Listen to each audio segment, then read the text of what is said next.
Olá, meu nome é Valdir, eu sou pastor da Igreja Evangélica Luterana do Brasil e eu estou fazendo uma série de vídeos sobre esse livro chamado Primeiro ao Senhor, que é um manual de mordomia cristã. O título deste vídeo é Para que ofertar, baseado no capítulo de número 7. Qual é a finalidade da minha oferta? Você sabe para que finalidade é a sua oferta? Veja bem, no Antigo Testamento, o povo de Israel tinha três finalidades nas suas ofertas. A primeira finalidade é para o culto a Deus. Então o povo ofertava para a construção do tabernáculo, depois a construção do templo, os pães da proposição, os sacrifícios, os holocaustos, os animais que eram sacrificados, assim por diante. Então tudo isso fazia parte do culto a Deus. Uma outra finalidade da oferta no Antigo Testamento é para que houvesse o sustento dos levitas e dos sacerdotes. Os levitas e sacerdotes eram a voz de Deus diante do povo e também eram aqueles que intercediam em favor do povo diante de Deus. Eles não receberam porção de terra. Os levitas, por exemplo, eles não fizeram parte da divisão das terras de Canaã logo depois, quando o povo assumiu a terra. E como eles eram sustentados? As tribos, elas se reuniam e davam 10% daquilo que elas produziam. Portanto, eles, para que houvesse então o seu sustento, eles recebiam das outras tribos do povo de Israel. Então, essa era a segunda finalidade, para o sustento dos levitas e sacerdotes. A terceira finalidade das ofertas no Antigo Testamento era para serem canalizadas aos pobres, às viúvas e também aos órfãos. Então o povo separava dos seus dízimos também para essa finalidade, e também no terceiro ano da colheita os dízimos eram também separados para que houvesse mantimentos, especialmente para o estrangeiro, para o órfão e também para os pobres e também as viúvas. Portanto, aqui nós temos a tripla finalidade das ofertas no Antigo Testamento: para o culto a Deus, para o sustento dos levitas e sacerdotes e também para os pobres. No Novo Testamento, nós também temos três finalidades das nossas ofertas. A primeira finalidade é para o culto a Deus.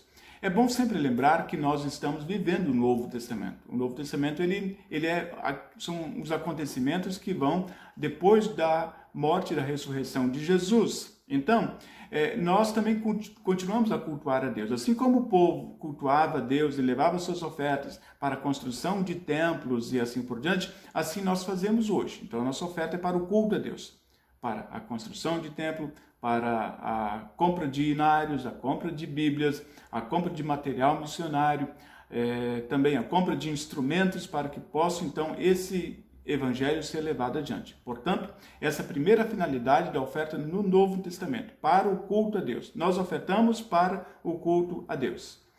A segunda finalidade da oferta no Novo Testamento também é para o sustento dos ministros. E aqui falamos do ministério público da palavra, o ministério pastoral.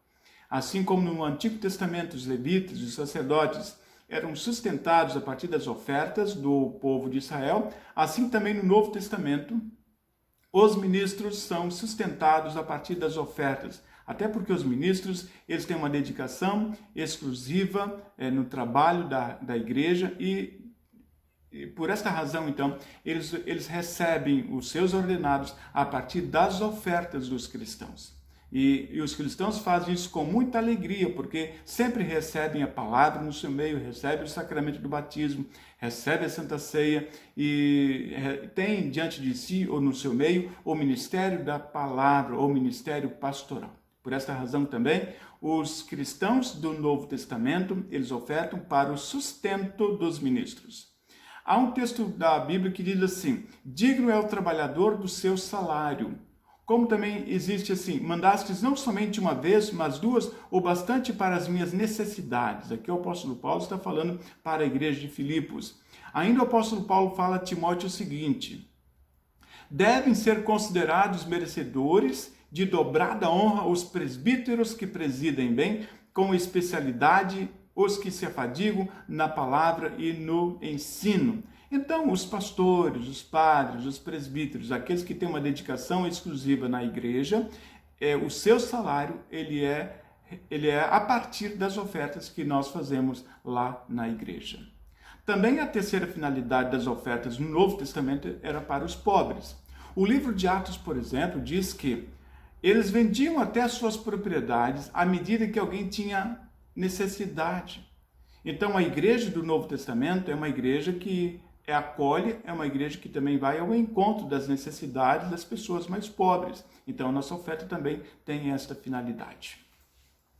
Existem algumas formas inadequadas para as pessoas ofertarem, algumas motivações inadequadas. Eu queria pontuar algumas delas aqui. Uma delas é para nós atingirmos a meta anual. Ora, nós temos um orçamento, então nós temos que cumprir a nossa meta anual. Essa é uma forma inadequada uma motivação inadequada para nós ofertarmos. Uma outra motivação inadequada seria, vamos aumentar o salário do pastor, então nós precisamos que você oferte mais para aumentar o salário do pastor. Também é uma motivação inadequada. Uma outra, nós temos que atingir o nosso sustento próprio, a fim de nós não dependermos de ninguém, nem do sínodo, nem de uma igreja maior, e nós queremos ser independentes financeiramente, por essa razão, então você tem que ofertar. Esta também é uma motivação inadequada. Mas também nós podemos ter e dar algumas orientações nesse sentido. Primeira orientação que nós queremos trazer para você é que a igreja precisa sempre orientar e educar os cristãos a ofertarem de forma adequada.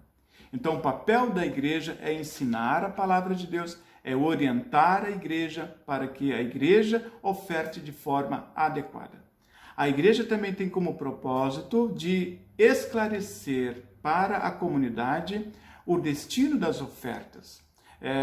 Por exemplo, se nós vamos comprar Bíblias, se nós vamos construir um templo, se nós vamos pagar o salário pastoral, se nós vamos encaminhar um recurso para uma outra comunidade que esteja fora do nosso raio de ação e até em outro país, então a igreja ela vai orientando e vai dizendo à sua igreja aonde é que foi canalizada as suas ofertas.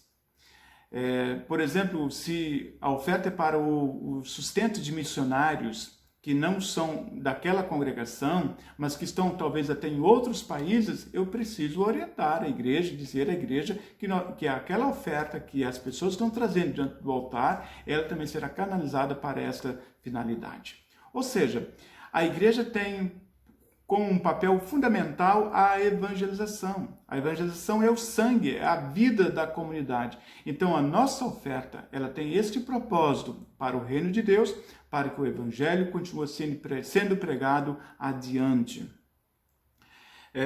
Existem alguns exemplos bíblicos de oferta que eu gostaria de colocar, alguns textos aqui. O primeiro deles é de Êxodo 36. Êxodo 36, versículos 2 a 7, diz que fala sobre a oferta dos israelitas para a construção do tabernáculo. 1 Crônicas 29, 1 a 14, fala que a oferta dos israelitas para a construção do templo. Em Lucas 19, 1 a 8, Zaqueu, ele faz uma oferta aos pobres, ele diz, eu vou oferecer a metade dos meus bens aos pobres e vou restituir 4 vezes mais se eu tenho defraudado ou tenho roubado de alguém.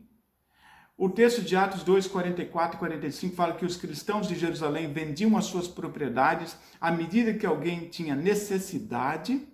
Atos 11 fala que os irmãos de Antioquia, eles enviaram uma ajuda aos irmãos de outros lugares, especialmente por causa de pessoas pobres que estavam vivendo, especialmente na Judéia, e aí os cristãos então se mobilizaram para ajudar aqueles irmãos. Em Filipenses 4, 10 a 20, diz que a igreja de Filipos dá apoio financeiro para o trabalho missionário do apóstolo Paulo. Ou seja, a oferta é para o reino de Deus. A igreja, ela vai com sabedoria, com discernimento, fazer a canalização dos recursos dessas ofertas. Existem outras oportunidades também onde essas ofertas são canalizadas. Por exemplo, orfanatos, asilos. No caso específico da igreja luterana, existe a hora luterana. Há também a oferta que é os valores ou recursos encaminhados para a Sociedade Bíblica do Brasil, ou valores que são destinados para a formação de pastores através do seminário, ou outros projetos especiais. Às vezes uma congregação, por exemplo, está em dificuldade de adquirir um equipamento que é muito importante para a sua evangelização. Então, nós podemos canalizar os recursos das nossas ofertas para essa finalidade. Existem igrejas que têm dificuldades para se autossustentar, para se automanter. Então nós podemos sim, as igrejas que são mais abastadas financeiramente, o que tem maiores entradas das suas ofertas, poderão muito bem ajudar essas igrejas. Estar ou ficar com dinheiro em caixa, com qual finalidade? Por que as igrejas querem ter muito dinheiro em caixa? O dinheiro das ofertas é para ser canalizado para o trabalho do reino de Deus.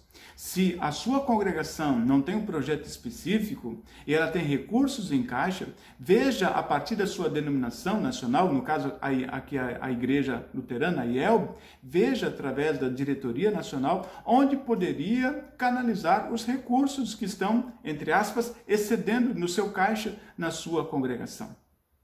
E lembrar também que nós podemos e precisamos contribuir para um caixa nacional quando as igrejas têm essa finalidade. No caso da IELB tem os 11%, então as nossas ofertas, das nossas ofertas, 11% daqueles recursos são canalizados para o caixa nacional da igreja. E a igreja então vai canalizar esses recursos para as frentes avançadas de missão, para as igrejas subsidiadas, para a formação de pastores, enfim, para os projetos existentes dentro da igreja. Portanto, você percebe que a nossa oferta é para o reino de Deus. A nossa oferta é para o trabalho da igreja. A igreja, a motivação que nós temos para ofertar, não é porque nós queremos só ampliar os nossos espaços. Se nós queremos ampliar o nosso espaço com a finalidade de tornar melhor o evangelho conhecido para as pessoas, isso é bom. Se nós queremos ampliar o espaço do templo, porque o templo é pequeno, queremos construir um novo templo, queremos abrir um ponto de missão num bairro da nossa cidade, vamos então canalizar os recursos para essa finalidade, aí sim, está correto. Então, nós estamos convidando você a refletir sobre esse assunto. Eu acredito que as igrejas vão sempre administrar de forma correta as ofertas que você está levando diante do altar. Este é o papel da igreja, esse é o papel da liderança da igreja. Que Deus abençoe a cada um de vocês no seu ofertar, para que cada vez mais o evangelho alcance mais e mais corações para o Cristo Jesus. Que Deus abençoe, um grande abraço.